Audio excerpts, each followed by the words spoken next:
na hindi bigyan ng interim reaction ang dating ating presidente, si Presidente Duterte.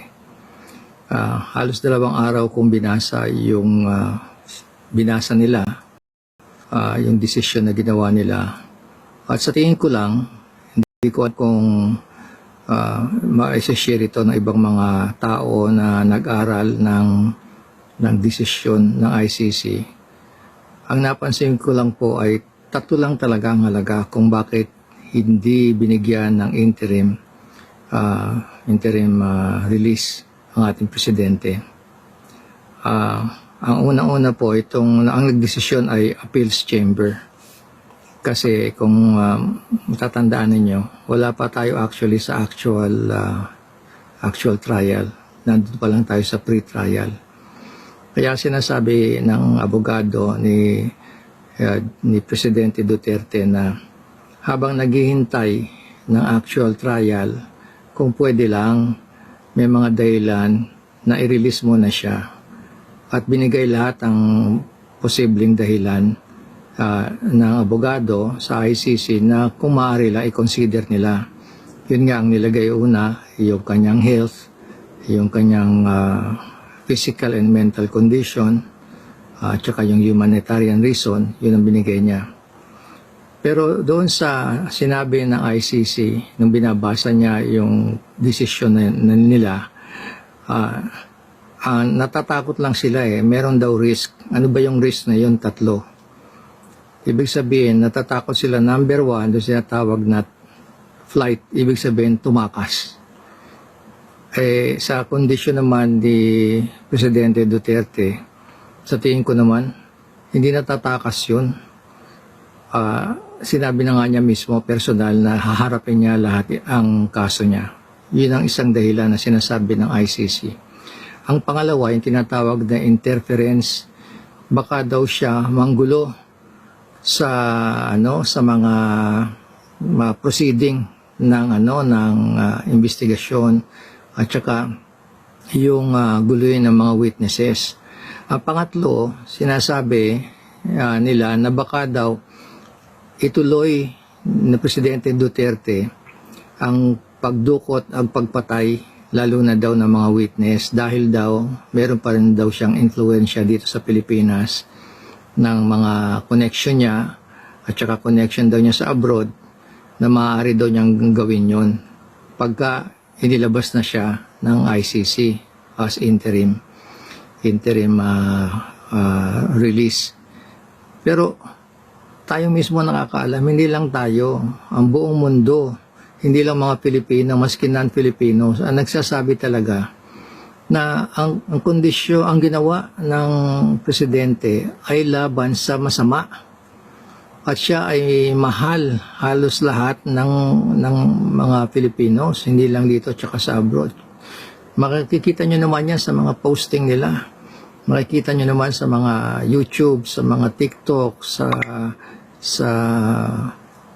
Facebook, kung gaano kamahal ang presidente. Pero hindi naman ibig sabihin dahil mahal siya, tutulungan siyang gumawa ng itong 3 objections ng ICC na tutulungan daw siya na tumakas. Samantalang nung unang nag-file ang abogado ni Presidente Duterte na magbigyan siya ng release, ano sinabi ng ICC? Kailangan merong tumanggap na syudad na miyembro ng ICC. At hindi lang sa pagtanggap, kundi may mga kondisyon na habang nandun siya sa bansa na yon, siya ay babantayan, alagaan, hindi papabayaan na magsalita maski sa media tungkol sa kondisyon niya at wala siyang babanggitin tungkol sa kaso. Pumayag, hindi lang isa. Sabi ang balita ko, may mga 3-4 na bansa ang nag-okay sa kondisyon ng ICC kung sakaling ilalabas si Presidente Duterte sa ICC at dadalhin dito sa bansa na to. Hanggang ngayon, hindi natin alam kung ano yung bansa na to. Pero isa sa kondisyon, dapat itong bansa na to malayo daw sa Pilipinas. Pumayag na rin sila lahat. Lahat pumayag, lahat ng kondisyon ng ICC para mabigyan lang ng temporary release. Ngayon, sa bagong desisyon nila, Iba naman ang kondisyon na binibigay nila. Wala na kondisyon. Pero sinasabi lang nila, takot sila, merong risk daw. Pero hindi sinabi anong risk. Paano siya tatakas? Kilala nga siya sa buong mundo eh. Di kung tumakas siya, di bawat bansa o mga tao pwedeng sabihin sa kanila, nandito si Presidente Duterte nagtatago. Paano siya makakapagtago sa edad niyang yun? Tapos yung sinasabi ng interference, yung panggugulo niya, manggugulo daw siya sa pag-iimbestiga. Paano siya makakapag-imbestiga, makakapaggulo na imbestiga? Wala nga siya sa Pilipinas eh. Ang investigasyon nandito eh. Sa totoo lang, sinabi dati ng DOJ, Secretary, wala nang silang ebidensya ngayon available na rito sa Pilipinas. Bahala na lang daw ICC. Wala daw ebidensya rito. So ano pang guguluhin ng Presidente Duterte? Kung wala dito ang ebidensyang hawak-hawak ng ICC, sinasabi mismo ng gobyerno, wala nang ebidensya dito na manggagaling sa Pilipinas. Hindi ba? Tapos yung magawan daw, maituloy daw yung pagkidnap at pagpatay. Parang ang layo eh. Kaya hindi ko maintindihan. Ano kayang klaseng korte ito? Na talagang gusto nilang hawakan at pigilin ang akusado nila si Presidente Duterte. Kung titignan nyo, may nagsabi sa akin, isa lang daw ang kaso na hawak na ICC ngayon. Yung kaso ng ating Presidente, dating Presidente Duterte. Kaya habang may kaso siya, ang ICC, nakakatanggap sila ng donation sa lahat ng mga miyembro. Pero may mga ibang miyembro na ng ICC na hindi na nagbabayad. Kaya kung i-research ninyo, may problema ngayon ang ICC tungkol sa budget nila para mabigyan ng sweldo ang mga nagtatrabaho doon at makabayad ng rental sa bansang Netherlands. Nagre-renta lang sila ng lupa at building. At tandaan natin, ang ICC ay hindi isang bansa.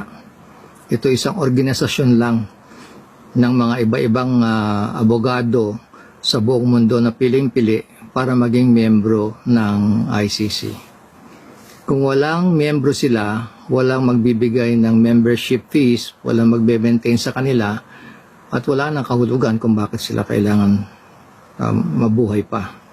Ang tinatawag na ICC. So, kung i-research niyo, sinabi ko na rin yan sa una kong video. Yung ICC na yan nagawa sa isang reason lang. Sabi nila, yan ang huling korte na hahawak ng mga korte ng mga kaso na sobrang matindi na hindi pwedeng hawakan ng ibang korte sa buong mundo. Ibig sabihin, walang bansa na kakayahin na humawak ng ganitong kaso. Kasi grabe yung mga kaso, lalo na against humanity. Yun ang dahilan. Ngayon, may nakumbinsi silang mga miyembro na magsama-sama at magbibigay ng bayad, membership fee, tsaka maintenance nun. Okay. Pero marami nang umalis na dyan sa kanila. I-research ninyo, ilan ang bansa dito sa Asia na nasa ICC. Magugulat kayo. Kaya nung nalaman niya ng dating Presidente Duterte na tayo lang ang natitira, sabi niya, malis na lang tayo. Yan po ang comment ko tungkol sa desisyon ng ICC, tungkol sa interim release ng ating Presidente. Magdasal na lang po tayo. God bless the Philippines. God bless the Filipinos. God bless our former President Duterte, who is detained now or in jail in ICC. But most of all, God bless our young people and also the people who run our government. God bless them all. Maraming salamat po. Kumusta po mga